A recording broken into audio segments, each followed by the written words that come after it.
Hello दोस्तों, जैसा कि आप सब जानते हैं हमारा देश कोरोना महामारी से जूझ रहा है। हालत तो ऐसी है कि रोज़ 12 से 13 हज़ार नए केसेस जुड़ते जा रहे हैं और जब से लॉकडाउन ख़त्म हुआ है और देश अनलॉक की ओर बढ़ता जा रहा है, नए केसेस की स्पीड और तेज़ी से बढ़ती जा रही है। देश के दो सबसे बड़े शहरों का हाल तो सबसे बुरा है, जिसमें दिल्ली और मुंबई शामिल है।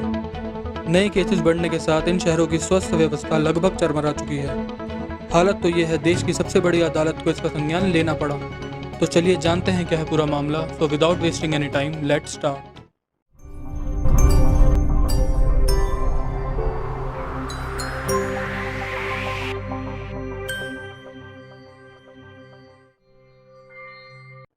दोस्तों, अगर पूरे देश की बात की जाए तो इस वक्त देश में टोटल केसेस 3,10,156 हैं, जिसमें से एक्टिव केस 1,46,542 और जिनमें ठीक हुए लोगों की संख्या लगभग 1,54,695 है और देश में मरने वालों की संख्या 8,895 तक पहुंच गई है। वहीं अगर दिल्ली की बात की जाए तो यह आंकड़ा 36,824 तक पहुंच चुका है, जिसमें फिलहाल 22,212 एक्टिव केसेस और मरने वालों की संख्या 12,014 तक पहुंच चुकी है। अगर कोविड-19 टेस्ट की बात करें तो देश में अब तक 55,07,182 टेस्ट हो चुके हैं। सोचने वाली बात है, 135 करोड़ लोगों के देश में अब तक बस 55,07,142 टेस्ट ही हुए हैं। वहीं दिल्ली की बात करें तो लगभग 2,77,463 टेस्ट हो चुके हैं। दिल्ली में पिछले 24 घंटों में 1,858 नए केसेस रिकॉर्ड किए गए हैं। आपको यहाँ ये भी बता दें कि दिल्ली में 1 मिलियन मतलब 10 लाख लोगों में सिर्फ 14,003 लोगों का टेस्ट हो रहा है और इन 14,003 लोगों में पिछले 24 घंटे में 1,858 लोग पॉजिटिव पाए गए हैं।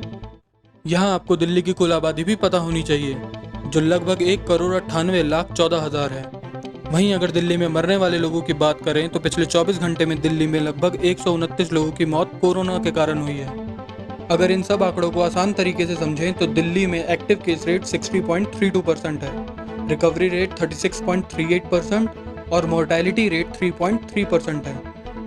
जिसका मतलब अगर दिल्ली में 100 लोग कोविड पॉजिटिव होते हैं तो उनमें से इलाज के दौरान 60 लोगों में इन्फेक्शन एक्टिव रह पाता है, 36 लोग पूरी तरह स्वस्थ होकर अपने घर जा पाते हैं और 3 लोगों की ही मौत हो रही है। वहीं अगर कोरोना के ग्रोथ रेट की बात करें तो पिछले एक हफ्ते में औसतन 5% के हिसाब से कोरोना के केसेस में दिल्ली के अंदर ग्रोथ देखी जा रही है। वहीं अगर दिल्ली सरकार की माने तो दिल्ली में 6 बड़े सरकारी हॉस्पिटल्स जिनमें LNJP, GTB, Rajiv Gandhi super speciality, Deepchand Bandhu, Raja Harish Chandra और जग प्रवेश चंद्र जैसे हॉस्पिटल सिर्फ कोविड पेशेंट्स के लिए ही रखे गए हैं। इनमें सिर्फ कोविड पेशेंट्स का ही इलाज किया जाएगा। साथ ही साथ 3 बड़े प्राइवेट हॉस्पिटल्स को भी कोरोना पेशेंट्स के लिए कुछ बेड डेडिकेट करने को कहा है, जिसके बाद मैक्स हॉस्पिटल ने 328 और अपोलो हॉस्पिटल ने भी 50 बेड्स कोरोना पेशेंट्स के लिए रखे हैं। पर कोविड के बढ़ते मामलों को देखते हुए सरकार ने 50 बेड से ज़्यादा कैपेसिटी वाले हॉस्पिटल्स को अपने 20% बेड्स को कोरोना के लिए आइसोलेशन वार्ड में बदलने के निर्देश दिए हैं, जिसके बाद प्राइवेट हॉस्पिटल्स में बेड्स की संख्या 3,456 तक पहुंचने का अनुमान है। वहीं अगर सरकारी हॉस्पिटल्स के आंकड़े भी इसमें जोड़ दें तो दिल्ली में कोविड बेड्स की संख्या करीब 9,000 तक पहुंच जाती है। दिल्ली के उप मुख्यमंत्री मनीष सिसोदिया के माने तो 31 जुलाई तक दिल्ली में 80,000 बेड्स की ज़रूरत पड़ेगी। मौजूदा हालात की बात करें तो लोगों का सरकार पर आरोप है कि उन्हें हॉस्पिटल में बेड्स की सुविधा नहीं दी जा रही है।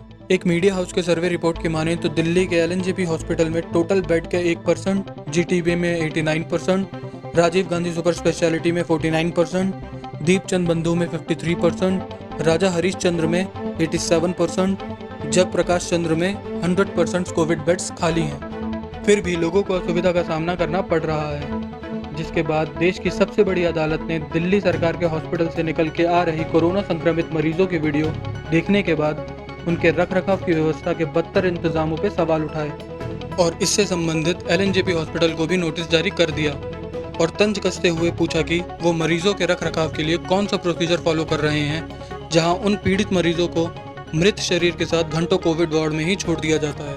दोस्तों, अगर आपको हमारा ये वीडियो पसंद आया तो प्लीज़ लाइक कीजिए और शेयर कीजिए अपने दोस्तों के साथ और सब्सक्राइब कीजिए हमारा चैनल आगे भी कुछ इन्फॉर्मेटिव वीडियो से जुड़े रहने के लिए। धन्यवाद।